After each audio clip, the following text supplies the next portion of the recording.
Hello friends, स्वागत है आपका अपने चैनल दक्षता नर्सिंग एकेडमी पर। तो आज हम एक बहुत बड़ी खुशखबरी के साथ आपके सामने प्रेजेंट हूँ। और वो खुशखबरी क्या है जो आपकी स्क्रीन पर आपको दिख रही होगी।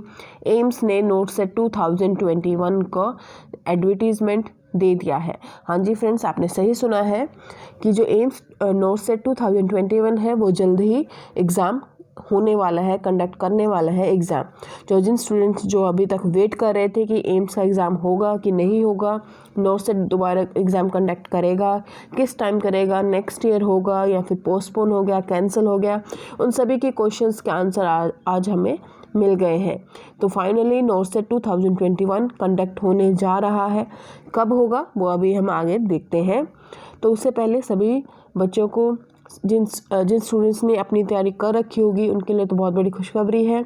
और जिन स्टूडेंट्स ने अभी तक तैयारी स्टार्ट नहीं की होगी उनके लिए आज की सुबह सुबह की एक शॉकिंग न्यूज़ है। तो मैं आशा करती हूँ कि आपके लिए खुशखबरी होगी। तो चलिए हम इसमें क्या दिया हुआ है नोटिफिकेशन में थोड़ा डिटेल में पढ़ लेते हैं।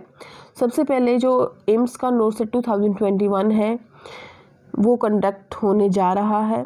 आपको पता है कि इसमें लिखा online application is invited for the nursing officer recruitment common eligibility test NORCET 2021 for the recruitment of nursing officer. Level 7 रहता है और जो आपका पे मैट्रिक्स है वो पे बैंड 2, ठीक है। आपको पता है ग्रेड पे 4600 का रहता है 4600 और ग्रुप बी की वैकेंसी होती है।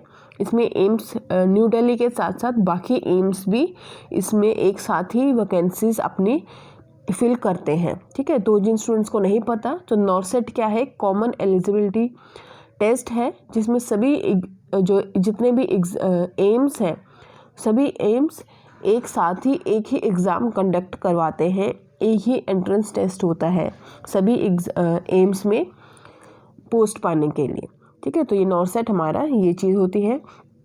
तो यहाँ पे ग्रेड पे 4600 रहता है। एसेंशियल क्वालिफ़िकेशन देख लेते हैं जो बहुत ज़रूरी है। जो बीएससी नर्सिंग आप कहीं से भी फ्रॉम इंडियन नर्सिंग काउंसिल कहीं से भी रजिस्ट्रेशन हो सकता है, किसी भी यूनिवर्सिटी से कॉलेज से बीएससी नर्सिंग की हुई हो या फिर पोस्ट बीएससी नर्सिंग किसी भी इंडियन नर्सिंग काउंसिल से रजिस्टर हो सकते हैं, किसी भी स्टेट नर्सिंग इंस्टीट्यूट यूनिवर्सिटी से रजिस्टर हो सकते हैं, ठीक है। और registered as nurses and midwife with state और इंडियन नर्सिंग काउंसिल। बाकी बीएससी नर्सिंग के लिए कोई एक्सपीरियंस नहीं चाहिए। जीएनएम के लिए एक्सपीरियंस उन्होंने मांगा है। Diploma in GNM from any Indian nursing council, state nursing council recognised institute और border council, registered with nursing and midwife in state और इंडियन नर्सिंग काउंसिल, ठीक है। यहाँ पे भी इन्होंने डिप्लोमा के लिए भी कहीं से भी रजिस्ट्रेशन हो सकता है। साथ में 2 ईयर एक्सपीरियंस इन्होंने मांगा है इन मिनिमम 50 बेडेड हॉस्पिटल, कम से कम 50 बेडेड हॉस्पिटल का होना चाहिए और 2 साल का एक्सपीरियंस जीएनएम वालों को चाहिए। और ये जो एक्सपीरियंस है after acquiring the educational qualification, means GNM complete होने के बाद का एक्सपीरियंस मान्य होगा, उससे पहले का नहीं। तो ये सभी ये क्या है आपका जो एसेंशियल क्वालिफिकेशन है उसके लिए हमने पढ़ लिया है। इसके बाद नेक्स्ट जो एज लिमिट है वो क्या है, सभी एग्ज़ाम्स के लिए सभी एम्स के लिए बिटवीन 18 to 30 ईयर्स इसकी एज लिमिट है। As per detail on age relaxation given in general condition subject to age relaxation as per recruitment rules of respective institute और हॉस्पिटल, ठीक है। कुछ एज रिलैक्सेशन रहता है वो आपको बाद में दिया हुआ है कि कौन सी कैटेगरी के लिए कितना एज रिलैक्सेशन है वो आप देख सकते हैं। जनरल के लिए 18 to 30 ईयर्स यहाँ पे सभी एग्ज़ाम्स के लिए सभी एम्स के लिए ये है एज लिमिट है।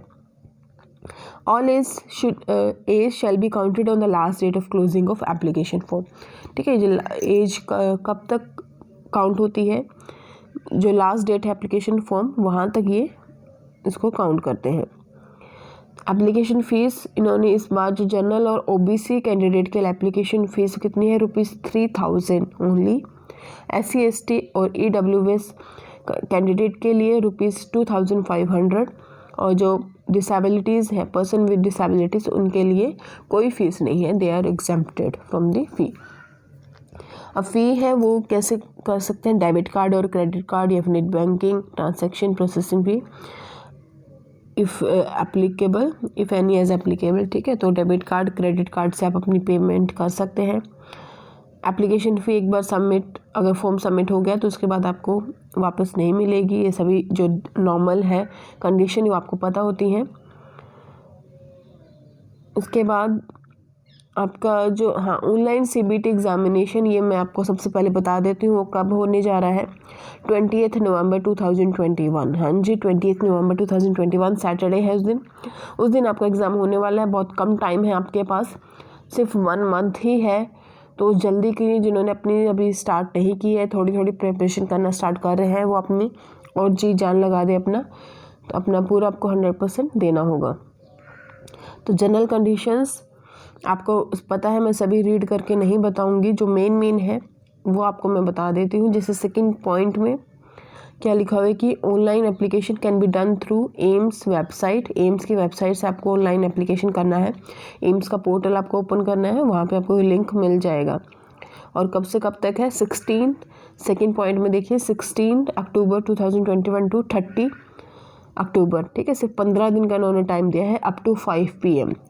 तो 5 PM 5 बजे तक है शाम के, 12 बजे तक मत सोचना। 30 तारीख को 5 बजे तक ये ऑनलाइन अप्लाई किया जा सकता है।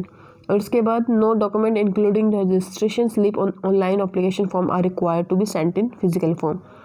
तो इसके बाद आपको सिर्फ ऑनलाइन अप्लाई करना है, रजिस्ट्रेशन को स्लिप को आपको कहीं पे भेजना नहीं है, सेंड नहीं करना, अपने पास ही संभाल के रखना है। तो उन्होंने लिखा हुआ कि आपको अपने पास registration slip with them along with proof of payment for the record, ठीक है। तो प्रूफ ऑफ पेमेंट भी अपने पास संभाल के रख ले। Correction in registration will not be considered through any mode, ठीक है। ईमेल या लेटर से कोई किस तरह करेक्शन नहीं दिया जाएगा। तो आपको अपने पास रजिस्ट्रेशन स्लिप और प्रूफ ऑफ पेमेंट संभाल के रखना है ऑनलाइन अप्लाई करने के बाद। कहीं पे सेंड नहीं करना, भेजना नहीं है, सिर्फ अपने पास ही संभाल के रखना है। थर्ड पॉइंट में इन्होंने करेक्शन और एडिट ऑफ रजिस्ट्रेशन, जो रजिस्ट्रेशन आपने किया है उसमें आप करेक्शन भी कर सकते हैं। इन्होंने इसलिए टाइम दिया हुआ है कब से the edit panel will be available from 31 October to 1 November, ठीक है। तो इन्होंने रजिस्ट्रेशन में करेक्शन के लिए भी टाइम दिया है आपको। तो आपका जो ऑनलाइन फॉर्म है वो 16 अक्टूबर से 30 अक्टूबर तक, और करेक्शन का टाइम है 31 से 1 नवंबर तक। 31 अक्टूबर से 1 नवंबर तक करेक्शन कर सकते हैं। मीन्स रजिस्ट्रेशन आपको पहले ही करना है, फॉर्म फिलअप पहले ही करना है 16 से 30 अक्टूबर के बीच। बाद में तो सिर्फ आपको करेक्शन का टाइम दिया है। उसके बाद आपको online portal for application will be close by 5 PM on 30 अक्टूबर। इसका आपको ध्यान रखना है, रात के 12 बजे तक कोई वेट ना करे, 5 बजे बंद हो जाएगा पोर्टल आपका, ठीक है। मैं सभी जो भी इंस्ट्रक्शन है वो सभी नहीं पढ़ रही हूँ, आप उसको पढ़ लेना बाद में डिटेल में, जो मेन है जिसकी वजह से कोई आपकी मिस्टेक ना हो जाए, सिर्फ वो मैं आपको बता रही हूँ। 6 नंबर पे आपका जो है image of the photo signature thumb impression should be as per the guideline, ठीक है। उन्होंने गाइडलाइन दी होगी, जब आप फॉर्म फिलअप करोगे उसके अकॉर्डिंग आपको अपने जो है ये अपलोड करने हैं डॉक्यूमेंट्स। एज रिलैक्सेशन है, कट ऑफ डेट है वो कौन सी लास्ट डेट होती है जैसे मैंने बता दिया। बाकी इधर एज रिलैक्सेशन इन्होंने दिया हुआ है SC/ST के लिए 5 ईयर, OBC 3 ईयर्स के लिए, PWD 10 ईयर्स। यहाँ भी सभी आप पता भी है और यहाँ से देख सकते हैं, ठीक है। और इन्होंने जो कास्ट और कैटेगरी सर्टिफिकेट है उसके लिए बताया हुआ है कि candidate applying under any of the reserve category SC/ST OBC will be considered subject to submission of valid caste certificate on a prescribe format issue by the competent authority, ठीक है। कि आपको जो भी कैटेगरी के स्टूडेंट्स हैं अपना जो डॉक्यूमेंट है कास्ट सर्टिफिकेट है वो अपलोड करना है। और जो ये the vacancies are being advertised in financial year 2021 to 2022, therefore valid NCL OBC certificate issued during the period from 1st April 2021 to 31 March 2022 will be considered valid, ठीक है। तो उन्होंने पुराना जो OBC सर्टिफिकेट है वो नहीं चाहिए, आपको एक नया सर्टिफिकेट बनवाना पड़ेगा। OBC कैंडिडेट के लिए है, कब से कब तक होनी चाहिए ये डेट है 1 अप्रैल के बाद का बना होना चाहिए, और 31 मार्च तक 2022 इसके बीच का जो OBC सर्टिफिकेट आपको बना होना चाहिए, ठीक है, वही वैलिड होगा। Candidate who have NCL OBC certificate issued before और आफ्टर दिस पीरियड, इससे पहले और बाद का अगर सर्टिफिकेट है, will not be considered valid for this advertisement, वो वैलिड कंसिडर नहीं किए जाएंगे। Candidates applying under OBC category must produce the valid caste certificate in the format provided by the DOPT wide. इन्होंने ये रेजोल्यूशन बताया हुआ है dated 35/2014 and further clarification issue. तो मीन्स ये चीज़, ये लाइन आपको सर्टिफिकेट में मेंशन करवानी है। आपको जहाँ से आप OBC सर्टिफिकेट बनवाएंगे वहाँ पे आप बता देना किस फॉर्मेट में आपको अपना OBC सर्टिफिकेट बनवाना है। तो certificate must be valid for employment in central government institution, ठीक है। कोई स्टेट का अपना कोई सर्टिफिकेट ना बनवा के लाए, जो सर्टिफिकेट आप बनता है वो central list of government of India उसके अकॉर्डिंग होना चाहिए। मीन्स सेंट्रल गवर्नमेंट इंस्टीट्यूशन में अगर आपको एम्प्लॉयमेंट चाहिए होती है उसके लिए सर्टिफिकेट अलग से बनता है, तो आपको सेंट्रल गवर्नमेंट वाला सर्टिफिकेट बनवाना है। OBC candidate eligibility will be based on caste born in the central list of Government of India. Their subcaste should also match with the entries in central list of OBC, ठीक है। तो सब जो जितने भी OBC candidate है वो इस पॉइंट को अच्छे से पढ़ ले। डेट इन्होंने दिया है कि इस पीरियड के बीच में उसका सर्टिफिकेट होना चाहिए। सेंट्रल गवर्नमेंट के लिए जो सर्टिफिकेट चाहिए वही चाहिए, कोई स्टेट का नहीं चाहिए। तो ये सारी चीज़ें वो अपने ध्यान से पढ़ ले। OBC certificate should clearly show the applicant does not belong to the creamy layer, ठीक है। मैंने ये इंपॉर्टेंट था इसलिए पढ़ के सुना दिया आपको। इसके बाद EWS के लिए भी इन्होंने अलग से वो बताया हुआ एक फॉर्मेट दिया हुआ है, तो इसको भी वो पढ़ ले। Issued by the DOPT minister personal, ठीक है। जो इशूइंग अथॉरिटी है वो उन्होंने मेंशन की हुई है, तो जो जितने भी EWS कैटेगरी है वो भी इस पॉइंट को पढ़े। इसके बाद नेक्स्ट आपका एजुकेशन क्वालिफिकेशन और category certificate must be submitted as required by the respective institute on the day of document verification. Means जो भी आपके पास एजुकेशन क्वालिफिकेशन के सर्टिफिकेट है, कैटेगरी सर्टिफिकेट है, आप डॉक्यूमेंट वेरिफिकेशन के टाइम आपको उसको दिखाना पड़ेगा। अब नेक्स्ट जो इम्पोर्टेंट बात है वो हम देख लेते हैं कि 13 पॉइंट में जितने भी सेंट्रल गवर्नमेंट हैं, स्टेट वाले हैं जो ऑलरेडी जिनके पास जॉब है, उनको नो ऑब्जेक्शन सर्टिफिकेट देना पड़ेगा बाद में, ठीक है, at the time of document verification. At the time of verification document और आस्क टू अपलोड, ठीक है, मीन्स अपलोड करने के लिए भी बोल सकते हैं वो बाद में। नेक्स्ट इसमें जो पैटर्न है वो हम देखते हैं। 18 पॉइंट पैटर्न क्या है? The duration of the examination shall be 3 hours और 180 मिनट, ठीक है। जो 3 आवर्स का एग्ज़ाम होगा उसमें 200 MCQ of 200 marks with 4 alternative in each question. 200 में MCQ में 200 क्वेश्चन होते हैं और जिसमें 20 MCQ related to GK and aptitude, ठीक है। 180 क्वेश्चन तो सब्जेक्ट रिलेटेड होंगे नर्सिंग के, और 20 क्वेश्चन है वो जनरल नॉलेज के और एप्टीट्यूड से रिलेटेड होते हैं। तो टोटल 200 MCQ क्वेश्चंस होते हैं। नेगेटिव मार्किंग सी में लिखा हुआ there will be negative marking of 1/3 mark for each wrong answer. तो 1/3 नेगेटिव मार्किंग है, याद रख लें, आप ध्यान से देख लें इस चीज़ को, क्योंकि कई बार स्टूडेंट्स भूल जाते हैं फिर पूछते रहते हैं बाद में। डी में है क्वालिफाइंग मार्क्स जो है वो विल बी 50% फॉर अनरिजर्व्ड और EWS और अनरिजर्व्ड के लिए 50% है, 45% फॉर OBC और 40% फॉर SC एंड ST। ये इनके क्वालिफाइंग मार्क्स है जिन्होंने मेंशन किए हैं। PWD के लिए भी इन्होंने अलग से बताया हुआ है, 45% है, अनरिजर्व्ड EWS PWD 45%, ठीक है। The accordingly qualifying marks for PWD will be as follows. तो 45% उन्होंने दिया हुआ है, ठीक है। बाकी अंदर भी है, इसको आप डिटेल में पढ़ लेना, ठीक है। OBC PWD है तो 40% है, SC ST PWD है 35% है। नेक्स्ट जो सिलेबस है, the syllabus will be accordance with the education qualification and experience as mention in the eligibility section, ठीक है। यानी BSc नर्सिंग का जो सिलेबस होता है वही आपसे पूछा जाएगा। 19th पॉइंट में detail seat allocation process will be informed in due course of time before allocation of seat on the basis of NORCET rank, ठीक है। तो इन्होंने सीट एलोकेशन किस तरह से होगा, प्रोसेस क्या है, वो अभी इन्होंने नहीं बताया है, वो बाद में आपको इन्फॉर्म कर दिया जाएगा।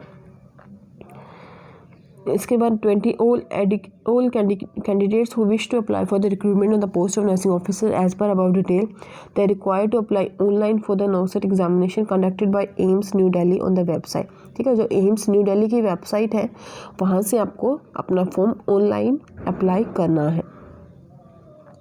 Guideline instruction to fill application form वो आपको उस वेबसाइट पे दी होगी. ठीक है, और आगे नेक्सर भी दिए हुए हैं. Next, list of AIIMS where number of post for recruitment of nursing officer will be notified in due course of time. तो यहाँ पे इन्होंने सिर्फ लिस्ट दी है कि कौन कौन से एम्स पार्टिसिपेट करने वाले हैं, कितनी कितनी पोस्ट है वो अभी तक नहीं पता. तो अभी तक हमें number of post, total post कितनी है वो नहीं पता है. टोटल कितनी एम्स है? 18 एम्स है. ठीक है, तो 18 एम्स में जो वैकेंसी है वो आपकी आई है. कितनी है वो भी अभी यहाँ पे एम्स नहीं बताया है, वो बाद में आपको बता दिया जाएगा. ठीक है, तो अभी आप यहीं से हिसाब लगा सकते हैं कि 18 एम्स है. पिछले बार 15 एम्स थे, 15 थे, तो वैकेंसी अराउंड 4600 के अराउंड थी शायद. और अभी 18 एम्स है तो अब की वैकेंसी बढ़कर ही आपको मिलेगी, कम नहीं होगी. तो अराउंड 5000 से ऊपर ही आपकी वैकेंसी यहाँ पे मिलेगी, क्योंकि 18 एम्स है और पिछली बार 15 एम्स थे. तो ये सारे एम्स पार्टिसिपेट करने वाले हैं. बठिंडा, भोपाल, भुवनेश्वर, बीबीनगर, बिलासपुर, देवगढ़, गोरखपुर, जोधपुर, कल्याणी, मंगलागिरी, नागपुर, न्यू दिल्ली, पटना, रायबरेली, रायपुर, राजकोट, ऋषिकेश और विजयपुर. ये सारे एम्स पार्टिसिपेट करेंगे. तो यहाँ पे एक इम्पोर्टेंट जो पॉइंट है वो मैं आपको रीड करके बता देती हूँ. वो क्या है? सबसे नीचे लिखा हुआ है important. As per decision in 4th meeting of CIB held on 27 July 2019, 80% seats are reserved for female and 20% for males. तो यहाँ पर क्लियरली मेंशन कर दिया है. तो 80-20 आपका रहेगा. 80% सीट्स है वो फीमेल के लिए रिजर्व्ड है और 20% सीट्स है वो मेल्स के लिए रिजर्व्ड है. तो किसी को कोई डाउट नहीं रहना चाहिए, यहाँ पर उन्होंने क्लियरली मेंशन कर दिया है. तो ये सभी इंपॉर्टेंट पॉइंट्स जो मैंने आपके साथ डिस्कस किए हैं. ठीक है, बाकी इन्होंने एनेक्सर दिया हुआ है age relaxation for ex serviceman category, आप पढ़ लेना. ठीक है, जो इम्पोर्टेंट पॉइंट थे वो मैंने आपको सभी बता दिए हैं. तो ये थी आज की आपकी गुड न्यूज़. कॉन्टैक्ट इन्फॉर्मेशन यहाँ पे अगर किसी तरह की इंक्वायरी है वो आप यहाँ पे इंक्वायरी कर सकते हैं. इन्होंने एड्रेस दिया हुआ है, ईमेल दी हुई है अपनी NOCET की, NOCETexams@gmail.com. किसी तरह की क्वेरी होती है वो यहाँ पर आप पूछ सकते हैं. ठीक है, एड्रेस इन्होंने दिया हुआ है, टोल फ्री नंबर दिया हुआ है. तो कैसे लगी आज की आपको न्यूज़? गुड न्यूज़ है. तो एम्स NOCET 2021 फाइनली आ गया है, वेट ओवर हो चुका है आपका. कब एग्ज़ाम है? 20 नवंबर को ही एग्ज़ाम है. तो अपनी तैयारी स्टार्ट कर दीजिए. ठीक है, बहुत कम टाइम है, सिर्फ 1 मंथ का ही टाइम है. तो आपका फाइनली NOCET 2021 आपका 20 नवंबर को होने जा रहा है. ठीक है, और 80-20 आपका रहेगा. 80% सीट्स रिजर्व्ड है फीमेल्स के लिए और 20 मेल्स के लिए. तो ये सारे मेन पॉइंट्स थे वो जो मैंने क्लियर कर दिया है. नेगेटिव मार्किंग रहेगी, 1/3 नेगेटिव मार्किंग है. तो आशा करती हूँ आपको सब समझ में आया है. किसी तरह का फिर भी डाउट रह जाता है मुझे कमेंट करके बाद में बता सकते हैं. तो आज की वीडियो मैं यहीं पे स्टॉप करती हूँ.